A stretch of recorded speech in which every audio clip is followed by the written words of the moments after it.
Very much. అనగనగా ఒక రాజు Sankranti pongal block buster తిరుపతిలో ఉన్నాము. మీరు రియాక్షన్స్ చూస్తున్నారు కదా, మా గొంతులు మాకే వినపడట్లేవు. తిరుపతిలో బ్లాక్ బస్టర్ రెస్పాన్స్ ఉంది. అనగనగా ఒక రాజు ప్రపంచవ్యాప్తంగా ఈరోజు 100 కోట్ల గ్రాస్ దాటుకుంది. సో ఈ విజయయాత్ర తిరుపతికి చేరింది. ఆ వెంకన్న స్వామి ఆశీస్సుల కోసం, తిరుపతి ప్రేక్షకుల దీవెనల కోసం ఇక్కడ రావడం జరిగింది. Phenomenal response. ఈ రెస్పాన్స్, ఈ అరుపులు, ఈ కేకలు, దీనికోసమే మేము సినిమా తీసింది. మా టీం అందరూ ఇక్కడికి రావడం చాలా చాలా సంతోషం. ఇది వరుసగా 4వ బ్లాక్ బస్టర్ తిరుపతి వాళ్ళకి.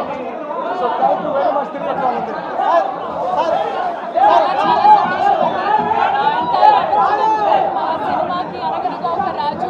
ఈరోజు ఒక బ్లాక్ బస్టర్ చేయడానికి ఆడియన్స్ చేస్తూ మేము చాలా చాలా హ్యాపీ, చాలా సంతోషం.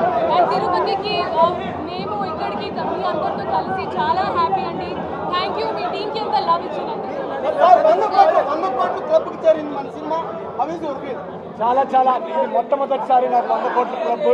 సో చాలా చాలా ఆనందంగా ఉంది. ఎందుకంటే మామూలు టైంలో వచ్చి రిలీజ్ కావడం ఒక విషయం, పండగలో ఇన్ని సినిమాలతో వచ్చి ఇంత పెద్ద బ్లాక్ బస్టర్ సాధించడం, ప్రపంచవ్యాప్తంగా 100 కోట్ల గ్రాస్ దాటడం అన్బిలీవబుల్ థింగ్. సో దానికి నేను ప్రేక్షక దేవుళ్ళకి, ఆడియన్సెస్ అందరికీ నా తరపు నుంచి very very very big thank you. ఇలానే ఈ సినిమాకి ఇంకా లాంగ్ రన్ ఉంటుంది. ఇంకో 2 వారాలు థియేటర్స్లో మీరు చూడండి. ఇప్పుడు తిరుపతిలో మేము వచ్చాము, నాన్ స్టాప్ నవ్వుతున్నారు, రచ్చగా ఉంది, ఈలలు గోల. ఇలాంటి ఒక అట్మాస్ఫియర్ కోసమే మేము సినిమాలు తీస్తాం. సో అలాంటి అట్మాస్ఫియర్ మేము విట్నెస్ చేయడం మాకు చాలా చాలా సంతోషంగా ఉంది. బ్లాక్ బస్టర్ అనగనగా ఒక రాజు.